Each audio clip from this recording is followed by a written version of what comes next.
Yeah, no, stand right here. Right here. We got to get tight, you guys. Hey, Hardy. Come on. What's your name? Come on. She does. Chris is right here. Let's get up here. I need you over here. Right here. Right between your arms. There you go. All right.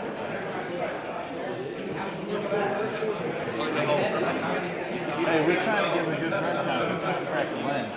If you can't see a camera, the camera can't see you.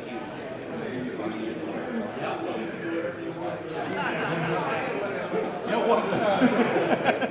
One time alone. Hi, Rachel. What? You can come up. Hey, Rachel, come on. Get up here. Come on. Yeah.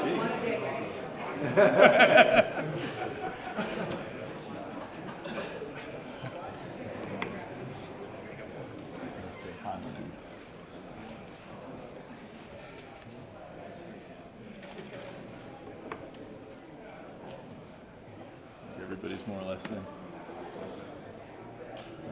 Now we got to leave at some point.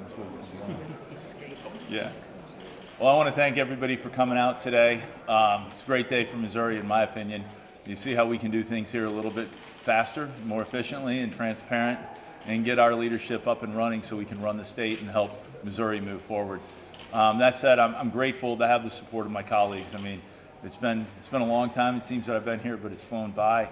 I'm grateful for the men and women standing behind me. So I want to thank you all. I'm happy to take questions. Seeing none? No. You talked about reducing the tax burden even more. What tax cuts are you looking for, and how do you want that to be paid for? Well, I mean, it's paid for by the taxes are paid for by Missouri citizens. It's their working dollar that they contribute to run the state. There's so many ways that we tax citizens in the state of Missouri. I mean, there's the income tax, there's sales taxes, personal property taxes, which I think have gone up, regular property taxes. I trust the men and women that serve with me, all 163 of us, to vet legislation that will look to further keep Missourians' money in their pockets rather than send it to the government. So we're open to many different types of tax cuts or letting Missourians keep their own money and spend it. When it comes to teacher pay, you mentioned maybe introducing a merit-based scale. Are you supportive, and is there support among your caucus for raising the floor of teacher pay? Obviously, this past year there was an increase in budget. Are you in favor of making that permanent? Well, I think we all recognize that teaching is very difficult. And I think we live in the United States where we reward competition, if you will. We have to have marked measures of success. We recognize that the pay scale right now needs some work. And so we're going to see a lot of different proposals, I believe, brought forward. How those take effect and how those take shape will be developed over a period of time. I have immense faith, and you'll hear this time and again, in the people that serve in this body. And that legislation will be crafted over time. You spoke today about Missouri's good financial position. How confident are you that that position is going to continue? Very. Our state is so competitive. We are moving in the right direction on so many fronts. There's some things we have to tackle, which I enumerated in my speech, and other things as well. But Missouri's in a great financial situation. We're one of 6 states, I believe, 7 states that have a AAA bond rating. We are well suited financially to be leaders in this country economically and fiscally, and I believe we're going to continue to move forward in the right direction. But to do that, we have to be fiscally responsible as well, and that entails how we divvy up the $5 to $6 billion, as well as try to keep some money in taxpayers' pockets, because it is their money. Last year, Missouri had the task of spending American Rescue Plan dollars. This year, it's infrastructure dollars. What are some focuses for you on that? Well, I mean, I think we've enumerated those over the years. I believe broadband is going to be, again, something we have to continue to push. We've worked through transportation. There's a plethora of issues. Healthcare, rural hospitals are closing, but we want to make sure we have the resources there for all of Missouri citizens to benefit from. But we have to be mindful of how we do it. I don't think we're just going to be throwing out dollars to sort of gloss things over. You mentioned violent crime yes. in your speech. Are there specific areas that you can enumerate here? Well, I mean, violent crime is violent crime. It's murder, it's rape, it's pillaging essentially, it's robbery. No, it's occurring all over the state. I mean, we just witnessed some violent crime in Jefferson City, literally a block away from where I live when I'm visiting down here. I live in St. Louis. I love St. Louis. Violent crime is plagued that city. I think it's everywhere. I think it's demoralizing to our state. We are moving the state forward in such great positive ways, that is one thing that's holding us back. How do you fix that?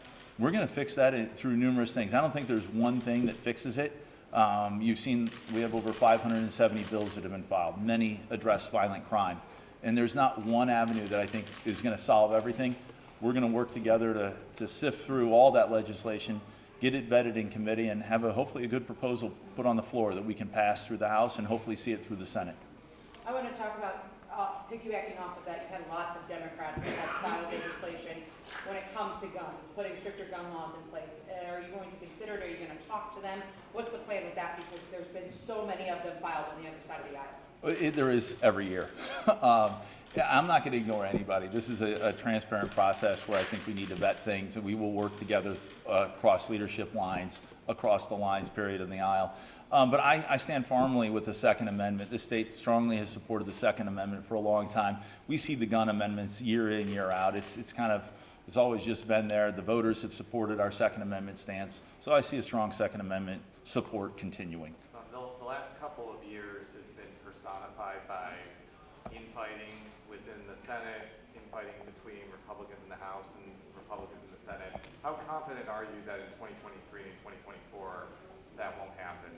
Oh, that's a baited question here. I feel confident that the 163 members that serve in the House will work together. We're not going to have that infighting.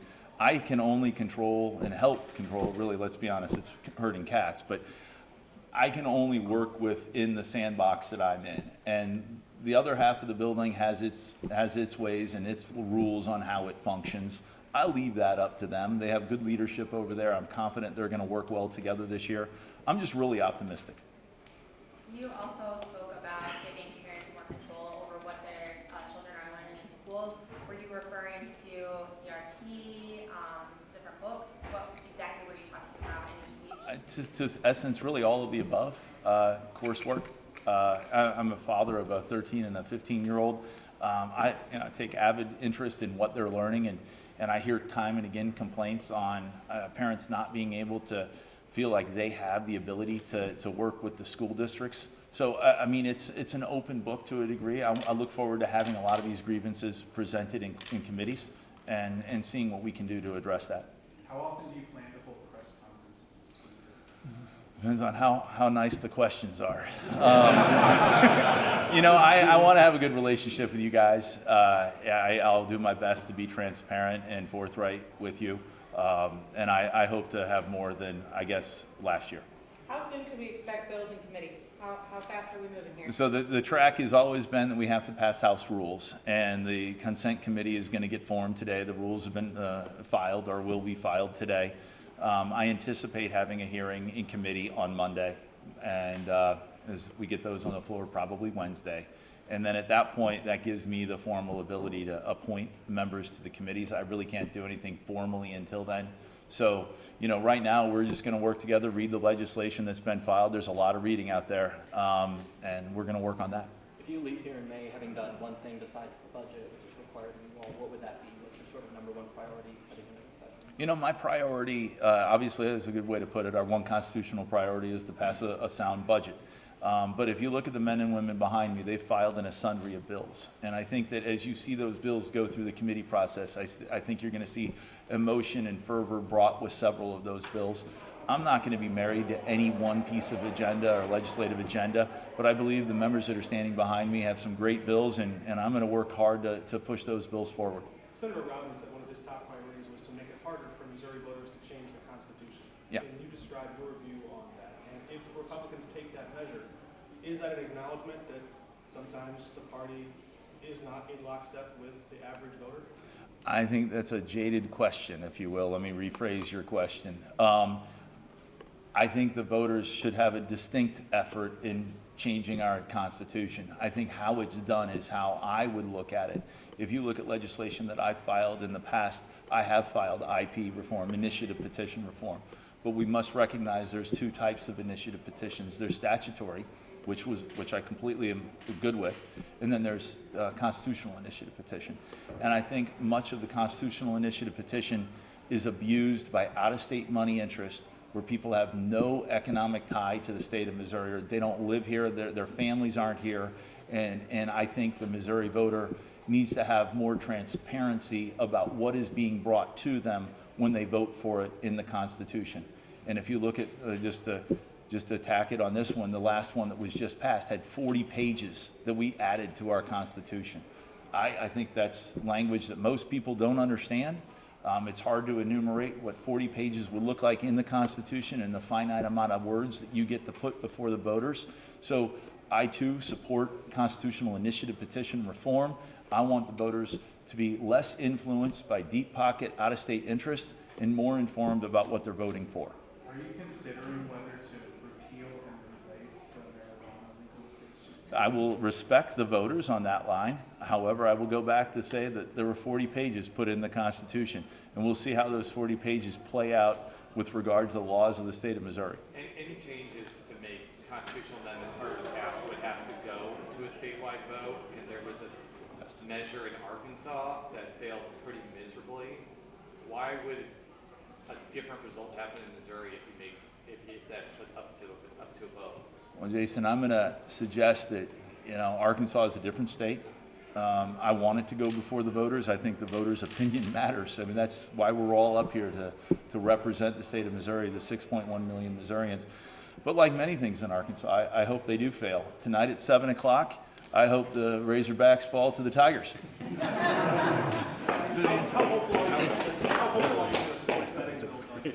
Well, I know I can suggest that the House has supported sports betting. Again, the area that I can work with. I've supported sports betting. I filed the sports betting package, now almost 5-6 years ago.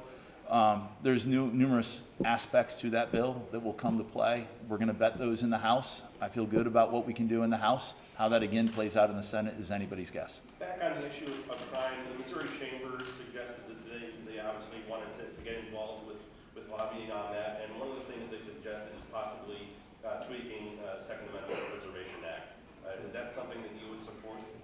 Well, the Second Amendment Preservation Act, is in effect. The will of the voters is to protect the Second Amendment. We're going to, again, look at all aspects of what we can do to fix legislation if there is a need for a fix. I know some prosecutors have complained about what is called SAPA. We're going to take that under consideration, but we're going to protect the Second Amendment.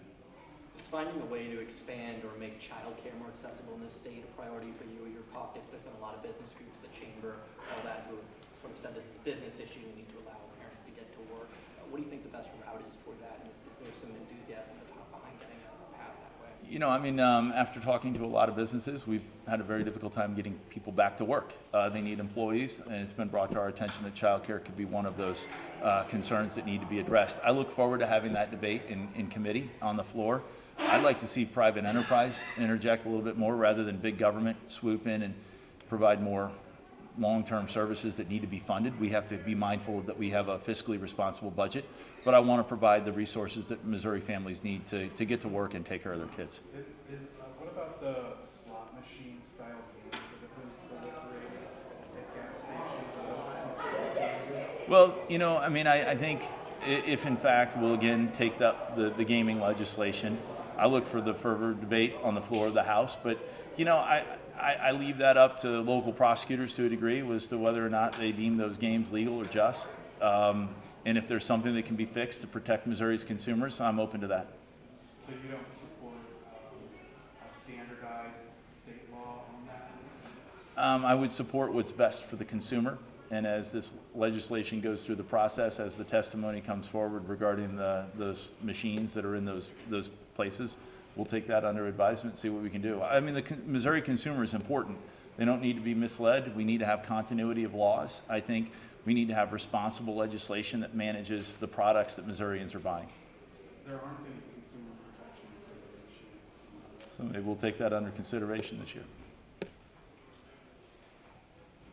Further questions? Seeing none, thank you. I will hopefully see you guys again in the near term, and maybe as we work on legislation. I look forward to helping the state of Missouri. Thank you. Good job. Great Arkansas.